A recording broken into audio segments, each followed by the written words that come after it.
C'est la dernière séquence, là. La dernière ligne droite.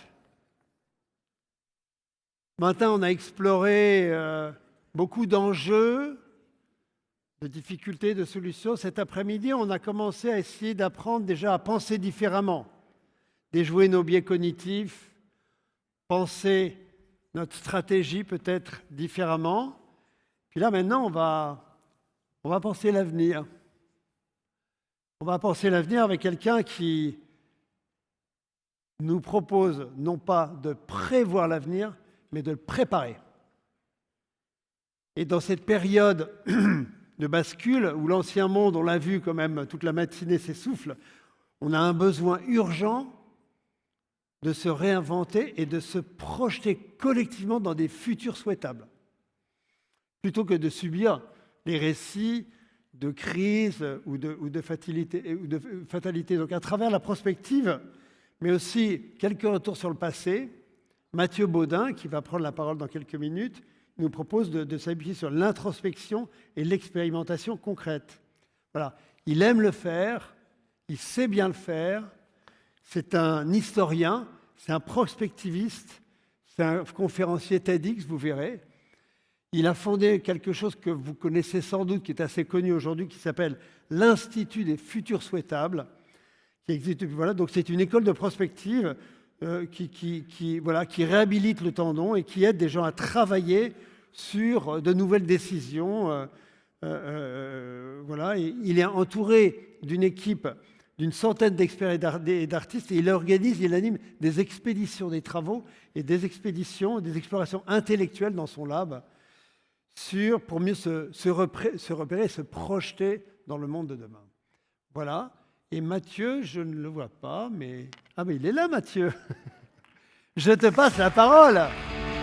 Donc, emmène-nous dans le futur, rappelle-nous le passé et enrichis le présent. Essayons.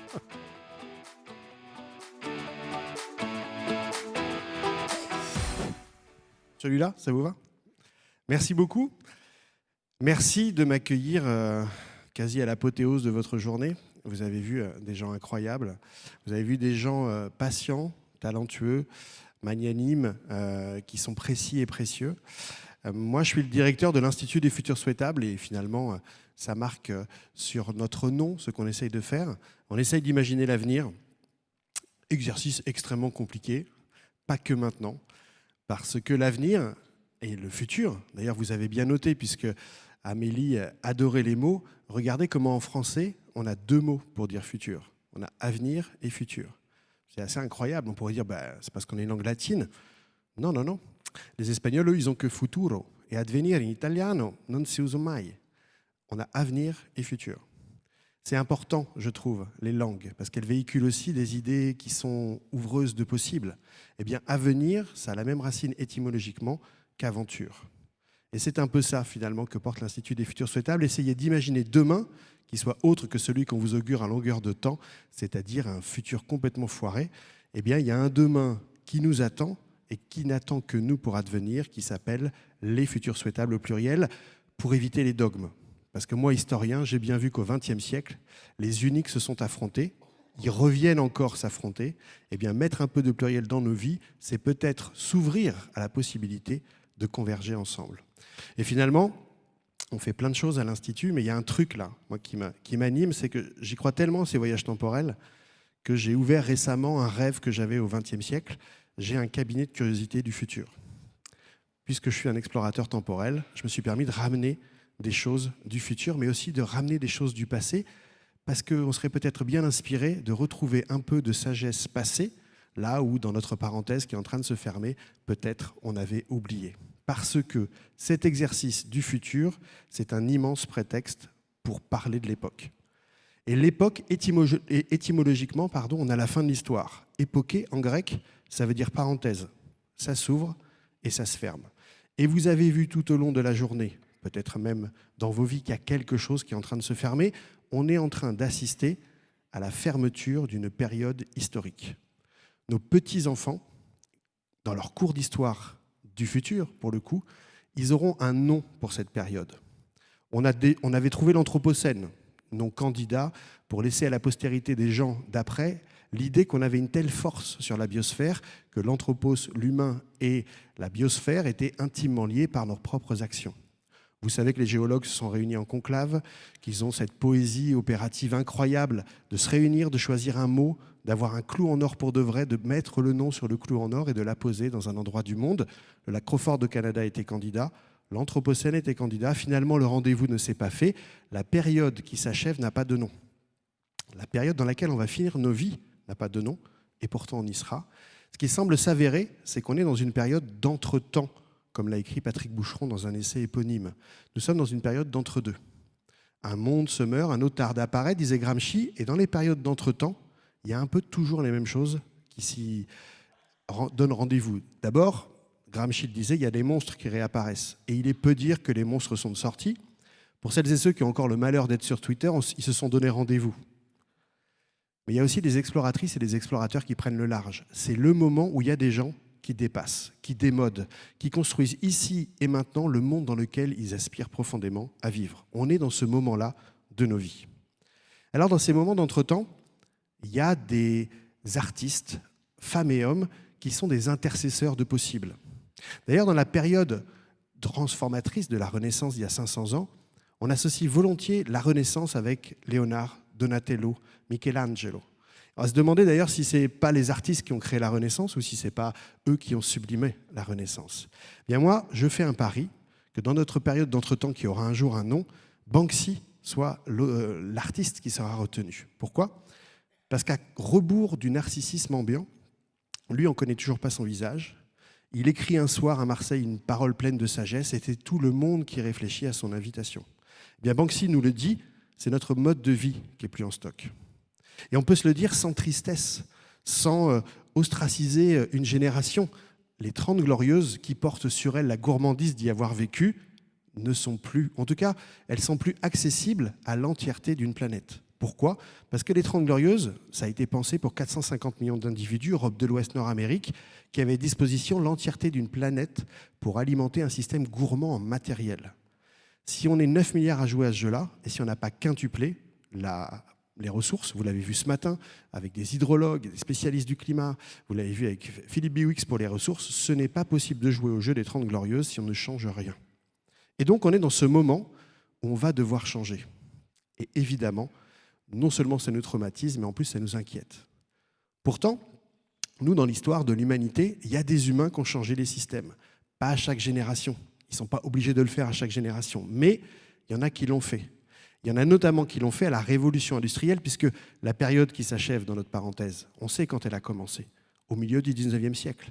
Et si la révolution industrielle, ils ont choisi le mot de révolution, alors qu'il y en avait plein de révolutions à l'époque, c'est qu'elle a été profondément transformatrice. D'abord économiquement, mais avec l'économie, l'ordre social. On a aboli l'esclavage. Et l'esclavage, on en rêvait au XVIIIe siècle d'abolir l'esclavage. On a même aboli l'esclavage pendant un temps à la révolution industrielle. On a demandé aux Delgrès, aux Toussaint Louverture en Guadeloupe et en Martinique de s'émanciper comme on était en train de le faire avec l'Ancien Régime à Paris. Et ça a réussi. Mais à ce moment-là, le monde économique est arrivé et a dit « Attendez là, si vous abandonnez l'esclavage en Guadeloupe et en Martinique, particulièrement avec la canne à sucre, notre mode économique va tomber. » Et on l'a cru. Et on a remis ce modèle ancien de l'esclavage. C'est d'ailleurs le consul Bonaparte qui l'a remis. 50 ans plus tard, au milieu du 19e siècle, Victor Schœlcher, en chaire à l'Assemblée nationale, le dit, on ne peut pas penser le genre humain un et unique en ayant encore de l'esclavage. Il faut émanciper les humains.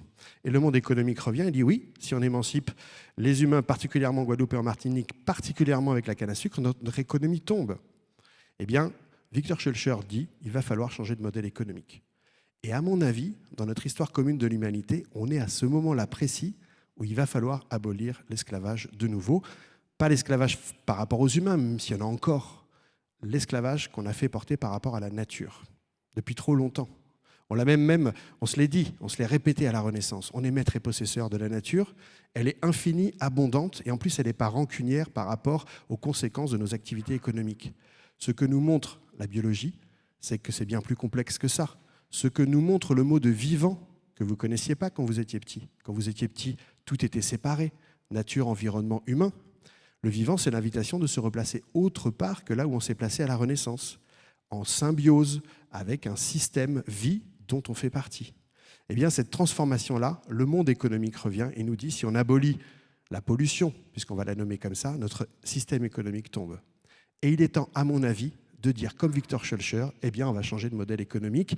Et la bonne nouvelle, vous l'avez vu toute cette journée, c'est qu'il y a plein de modèles alternatifs, viables, actuellement expérimentés, qui sont à disposition. Donc, on est dans ce moment de bascule, où, à mon avis, il y a plus de risques à ne pas bouger qu'à bouger. En fait, ce qui a changé, c'est que le statu quo n'est plus une option. On le sent bien. On le sent bien qu'il va falloir bouger.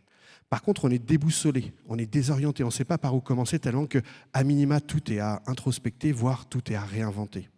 Et c'est là où la prospective, cette indiscipline intellectuelle, comme le disait si joliment Pierre Massé, en fait, elle est utile. La prospective, ça naît au XXe siècle, dans les années 50, après la Seconde Guerre mondiale. On doit reconstruire, on doit être résilient par un chaos savamment orchestré par nous-mêmes, et on doit essayer de faire différemment pour éviter de se taper une Troisième Guerre mondiale. Donc on pose la question, pourquoi on fait les choses, on va où et comment on y va? Un peu comme maintenant.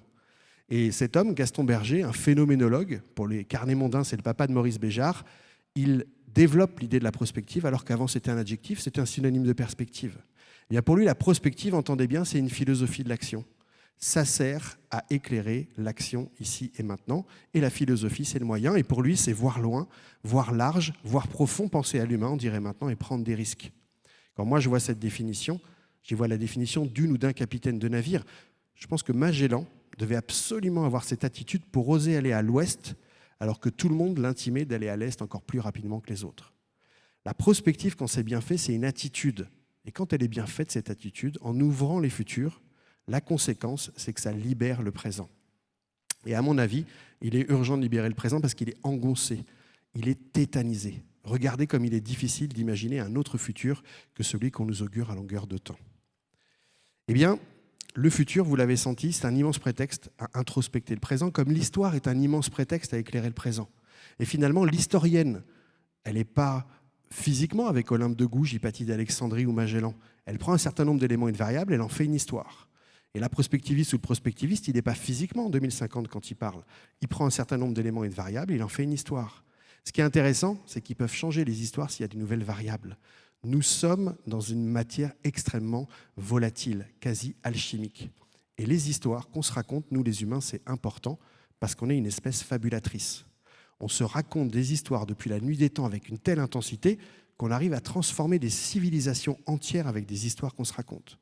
Et donc, en filigrane de cette fin de journée, mais aussi de l'époque, c'est quelle histoire on se raconte ensemble pour aller où?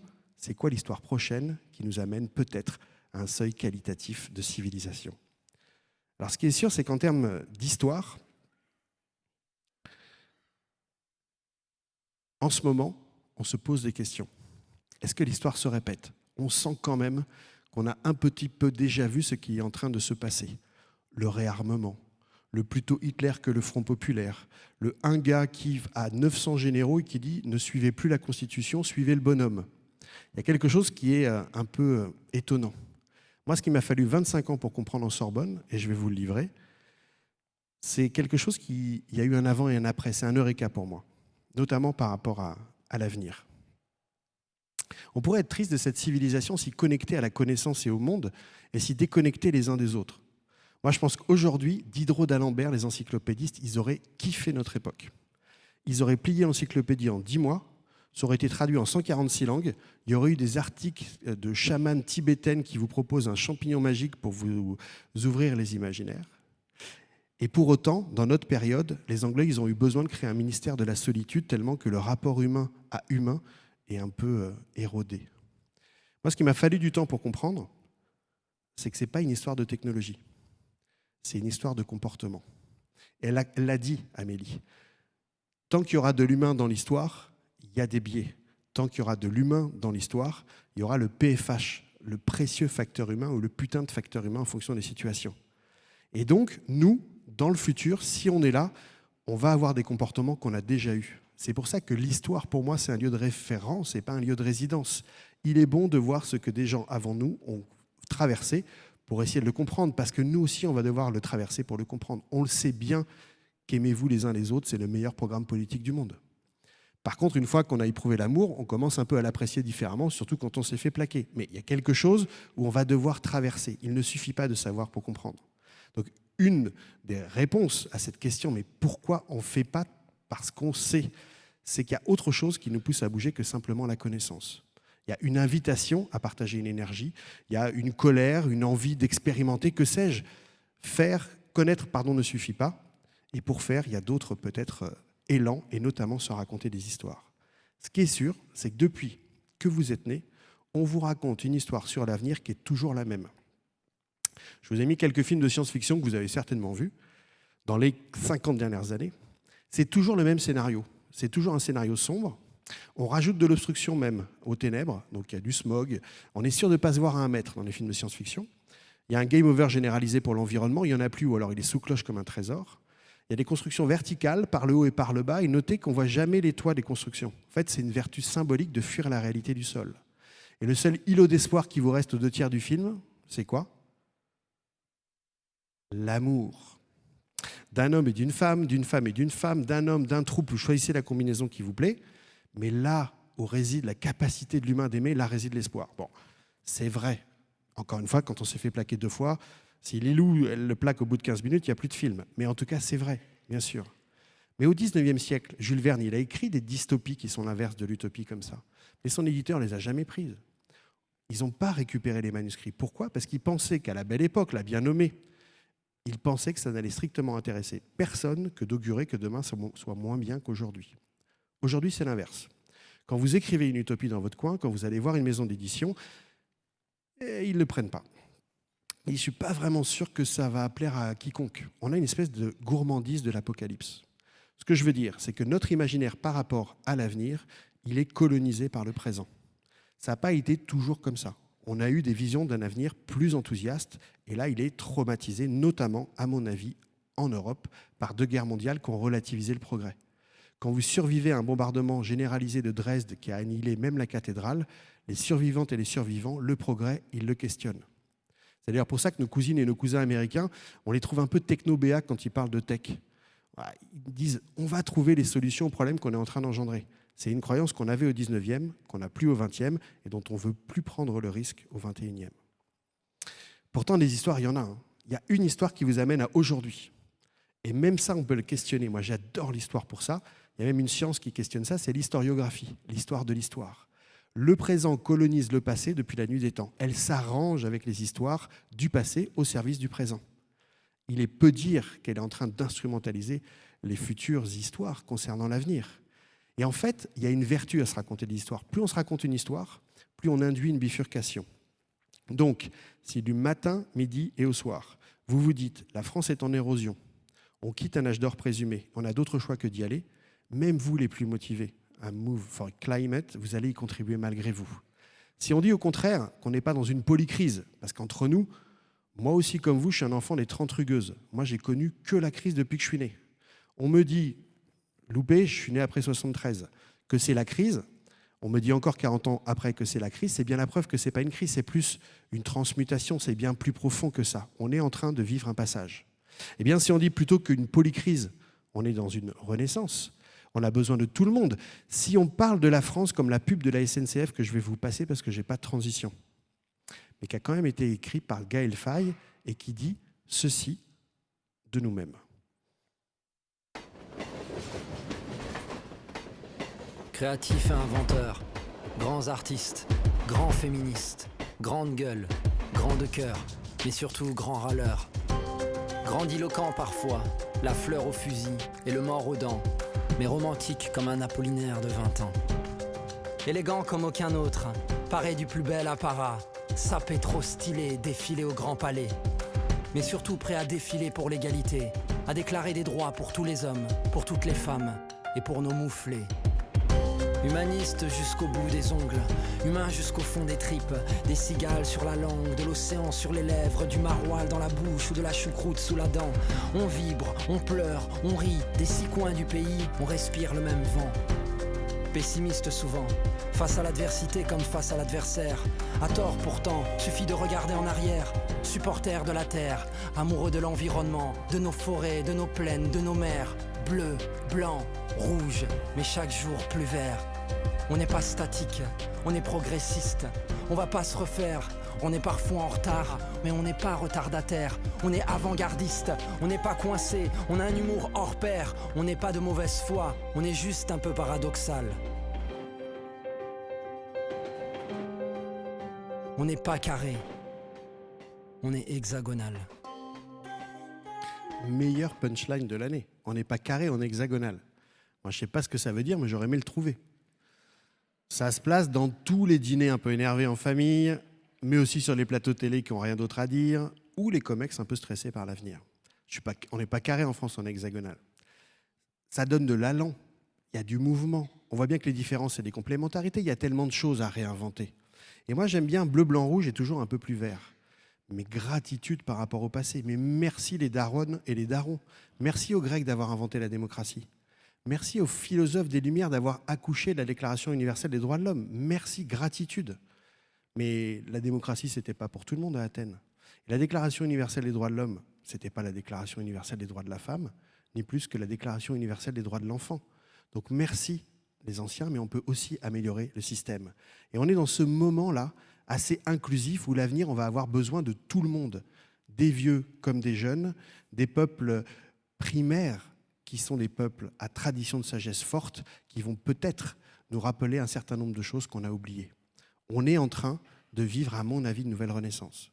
Et si nous étions dans cette nouvelle renaissance, nous aussi, on va avoir des moments difficiles. Évidemment, à la Renaissance, il y a 500 ans, il n'y a personne qui se sentait en Renaissance le temps de la Renaissance. Ils se sentaient tous en polycrise. C'était les guerres de religion, c'était le génocide amérindien. Ça transformait toutes les vérités canoniques en sciences, en médecine, en lecture, en géographie. Et en plus, ils découvrent un nouveau continent. Et pile poil, il y a de l'or, donc c'est un nouvel âge d'or. Encore une fois, s'il y avait eu du plâtre, les Espagnols auraient fait moins les malins. Mais on est dans cet âge-là. Nous, et en fait, ce qui est le plus transformateur il y a 500 ans, c'est qu'ils redécouvrent ce qu'ils faisaient avec les lunettes de l'Antique. Grâce aux Arabes qui ont copié les manuscrits, ils redécouvrent Aristote, Platon, et ils questionnent tout ce qu'ils font. Ben nous, dans notre Renaissance, je pense qu'il va être le plus transformateur avec tout ce qu'on est en train de faire, c'est qu'on va remettre des lunettes du vivant, le truc en filigrane de la journée, de l'époque, et qui nous dit que le vivant a d'autres règles, d'autres lois, d'autres inspirations pour s'organiser. Et donc, on est en train de remettre en perspective tout ce qu'on avait pris l'habitude de faire avec les perspectives du vivant. D'ailleurs, ça a commencé à changer. Pierre Rabhi, donc agroécologiste et poète, quand il était sur scène, il nous rappelait qu'on travaille tous dans des boîtes, des petites boîtes, des grandes boîtes. Et puis, pour aller s'amuser, on y va en boîte, bien sûr dans sa caisse. Et moi, je rajoutais que les startups qui sont tellement sublimées sont elles-mêmes incubées. Donc la boîte, qui est un truc très mécanistique de la révolution industrielle, ça nous structurait. Regardez maintenant comment vous êtes dans un écosystème de partenaires avec l'ADN du projet.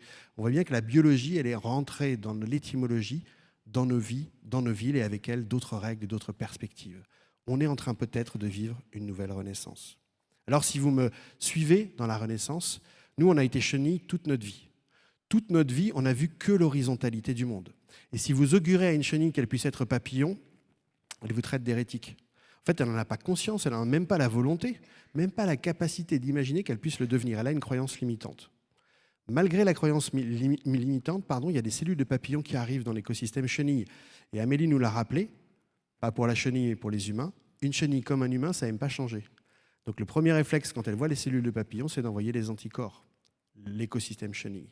Donc malgré la croyance limitante et nonobstant ces anticorps, à un moment donné, il y a un point de percolation, il y a plus de cellules de papillons que de forces réactionnaires pour les bloquer, et on passe à la seconde phase, la chrysalide. Et à mon avis, plus que des crises, ce qu'on est en train de vivre, c'est des chrysalides. On est en train de transmuter, avec peut-être la perspective de l'ère qui nous fera voir un nouvel état de notre civilisation. Eh bien, les biologistes ont décidé de nommer ces cellules des cellules imaginales, comme si l'imaginaire était le préalable à toute révolution et encore mieux à toute évolution. Donc si j'avais à finir, je partagerais un augure. L'augure, ce n'est pas un truc scientifique, c'est ce que disait Lapiti à Delphes, à celles et ceux qui avaient le courage de lui poser une question. Moi, je dirais que la puissance du XXe siècle qui a été célébrée comme telle, c'était la puissance de faire passer l'image de gauche à l'image de droite. On appelait ça le feu nucléaire. Ça jouait entre l'URSS et les USA, on a un petit revival en ce moment. Et cette capacité-là, c'était considéré comme puissant, de destruction. Moi, j'augure que la puissance du XXIe siècle célébrée comme telle sera l'exact inverse. De prendre l'image de gauche et de la remettre à l'image de droite, qui ne sera certainement pas cette image-là. Elle sera plus jardin à l'anglaise que jardin à la française, un peu bordélique pour nous, mais très symbiotique pour elle. Eh bien, cette capacité-là, elle se cherche, le mot se cherche. On est à l'économie régénérative, qui remet de la vie là où on a semé la mort. Elle était contributive, elle est symbiotique, elle est perma-entreprise, peu importe, on est en train de qualifier l'économie, parce qu'on sait que si on ne le fait pas, l'économie telle qu'on l'a vécue et telle qu'on l'a pensée, elle est mortifère. Et donc remettre de la vie là où on a semé la mort, c'est à mon avis cette puissance-là qui sera célébrée à l'échelle d'une nation, d'une entreprise, d'un ensemble de collectifs, peut-être même d'individus, que sais-je. Et en faisant ça, finalement, la raison d'être, le truc qui traverse les boîtes, à se demander comment ils faisaient avant les boîtes, eh bien, c'est de choisir de quel côté de l'image vous voulez contribuer en faisant ce que vous faites. Et en faisant ça, en choisissant de quel côté vous voulez être, vous répondez à une question que vos petits-enfants vont certainement vous poser. Ils vont vous dire, les petits-enfants, « Papy, mamie, t'as fait quoi, toi, dans la Renaissance ?» Et la bonne nouvelle, c'est qu'on a le choix de la réponse qu'on va leur donner. Alors, si j'avais à résumer mon propos et surtout finir par du comment, on sent bien qu'il faut bouger. Je finirai par un rêve et 3 A. Le rêve, c'est Patrick Vivray qui nous propose ça. Il dit qu'il y a plein de choses à faire en ce moment. Patrick Vivray, c'est un philosophe du buen vivir qui a une douceur intellectuelle incroyable. Le premier R, c'est de la résistance créative. Il invite à dire « No pasaran, ya basta, ce que vous ne voulez plus voir dans le monde ». Et c'est utile d'être clair avec soi sur ce qu'on ne veut plus voir dans le monde. Il y a plein de sujets, chacun les siens. À mon avis, on va converger. Le deuxième E, c'est l'expérimentation anticipatrice. Soyez le changement que vous voulez voir dans le monde. N'attendez pas que ça vienne d'autre que de vous dans votre périmètre, qui de votre boîte, qui de votre structure, qui de votre village ou de votre région. Le V, c'est la vision transformatrice. C'est quelle histoire on se raconte avec une telle intensité qu'on donne envie à des contemporains de construire et de participer à l'histoire. Et les 3 A, c'est exactement la même chose, mais pour vous, pour votre périmètre, à vous que vous choisissez. Le premier A, c'est une invitation à abandonner quelque chose que vous faisiez, mais vous ne voulez plus voir dans le monde dans lequel vous aimeriez vivre. Le deuxième A, c'est améliorer quelque chose que vous faites, mais vous pouvez mieux faire. C'est l'optimisation, l'innovation est beaucoup sur ça. Et le dernier A, c'est adopter quelque chose qui vous plaît, expérimenter, expérimenter, expérimenter encore, avec une philosophie qui devait toutes et tous vous déstresser. Au pire, ça marche. Donc si j'avais dans le temps qui m'est imparti à résumer mon propos, je dirais avec ces phrases à valeur de maxime, vous savez, ces apophthegmes, comme disaient les Grecs, des phrases qui sont tellement intenses dans ce qu'elles portent que vous pouvez vous les répéter à chaque génération et souvent dans chaque périmètre. Je dirais que la fin d'un monde n'est pas la fin du monde. C'est peut-être l'opportunité en conscience de vivre et de participer à une renaissance, ce qui n'a été donné à personne de son vivant. Je dirais que l'avenir ne se prévoit pas, il se prépare. Tu l'avais anticipé, tu avais fait acte de prospective. C'est pas de moi, c'est de Maurice Blondel. Justement, dans les années 50 du XXe siècle, ça a beaucoup structuré justement la résilience et la reconstruction de la France, de l'Europe et du monde. C'est une affaire de volonté de futur, c'est pas une affaire de déterminisme. Et je dirais, nous sommes celles et ceux que nous attendions. C'est le slogan qu'avait choisi Ma Voix, qui voulait envoyer des députés tirés au sort à l'Assemblée nationale. Je ne sais pas d'où elle vient, cette phrase. Alors, quand vous ne savez pas qu'une jolie phrase vient de quelque part, vous dites Saint-Exupéry. Ça passe crème. Ou alors une tribu amérindienne, vraiment petite, qu'aucun anthropologue n'aurait la malice d'aller voir. J'aime bien cette phrase parce qu'en fait, elle change l'orthographe du mot héros. C'est plus l'individu qui va tout changer, c'est le héros d'armes du Moyen-Âge qui porte derrière lui un truc bien plus haut que lui. Et puis je dirais, et ça c'est une phrase de Patrick Vivray aussi, il est temps de prendre au sérieux nos rêves et d'en faire une stratégie. À mon avis, il y a une inversion de la charge de la preuve qui est en train de se faire. Aujourd'hui, les folles et les fous, ce n'est pas celles et ceux que vous avez entendus toute la journée raconter des alternatives. À mon avis, les folles et les fous sont celles et ceux qui pensent que le système peut continuer comme ça sans rien changer. Et c'est bon signe qu'il y ait une inversion de la charge de la preuve parce que Schopenhauer aurait dit qu'une idée comme une révolution, ça a 3 temps. Au début, c'est ridicule, ensuite c'est dangereux, et après c'est évident. Bien, la bonne nouvelle, c'est qu'on est dans la phase danger. On n'est plus ridicule à raconter ce qu'on raconte, on est dans la phase quasi héroïque, épopée pour le coup. On est dans le moment, dans le dur, où il va falloir participer à cette aventure avec ce que l'on peut faire à notre niveau. Et puis, si nous étions dans cette renaissance, si nous étions dans cette grande métamorphose, notre devise pourrait être à cœur vaillant, rien d'impossible si nous étions les chevaleresses et les chevaliers de cette grande métamorphose. Il y a quelque chose qui est en train de se jouer. Et puis ça ne vous a pas échappé que les temps sont tendus, les temps sont bellicistes. Et donc j'aimerais moi finir en vous rappelant qu'à la Renaissance, il y a eu un moment particulier où les Médicis ont rencontré les Raphaël et les Raphaël eux pour justement incuber la Renaissance. Et à mon avis, il est très urgent que cette rencontre se fasse dans notre nouvelle Renaissance et que les puissants d'un monde qui finit eh bien, nourrissent la forêt qui est en train de naître. Les Raphaël sont là. Et donc j'emprunterai cette phrase à Martin Luther King, que celles et ceux qui aiment la paix s'organisent aussi efficacement que celles et ceux qui aiment la guerre. Je vous remercie.